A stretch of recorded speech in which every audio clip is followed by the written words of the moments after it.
Spent 14 days exploring the Eratosthenes Seamount off the southern coast of Cyprus.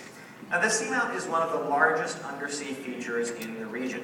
It measures about 75 by 50 miles and has a large flat summit that stands 2,000 meters above the surrounding seafloor. Fascinating geological formations abounded on this leg. Multiple sinkholes and huge fossilized coral reefs gave evidence of the seamount's brief sojourn above sea level as an island about 5 million years ago. The team mapped these areas with lasers, cameras, and Hercules' multi-beam sonar.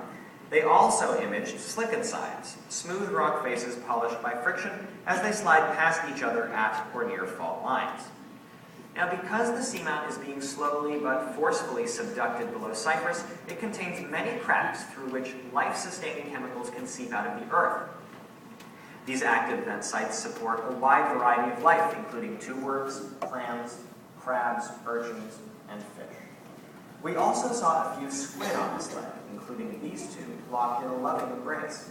At first, the team thought they were fighting, but we soon realized that it was quite the opposite.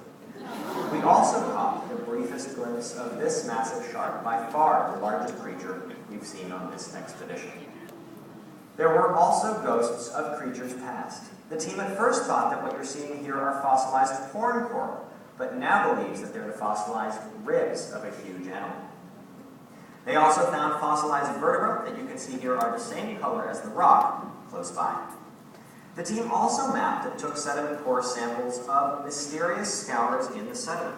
Scattered across the summit of the seamount, these gouges in the seafloor are believed to be the result of beaked whales diving down to take a big bite out of sediment.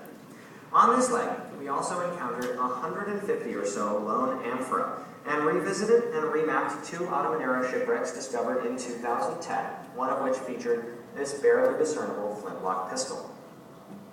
We also encountered a new shipwreck, Eratosthenes C.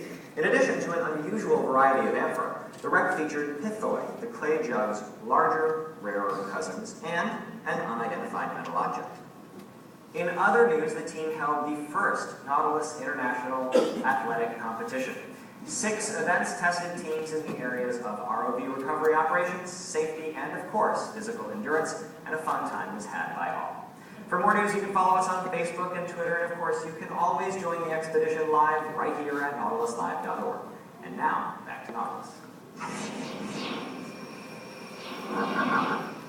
All right, we are back with Roshan, Tibbity, and Dennis joining us from the control van aboard Nautilus. Let's just dive right into the questions. Roshan, why don't you take this first one? Are you guys having a good time out there, or is it stressful? Is anyone getting seasick? No, absolutely. We're having a great time out here. There were a couple incidents where somebody was feeling a little seasick, but really there hasn't been any major issues. The waters have been a little bit rough, but I think everyone's holding on pretty well.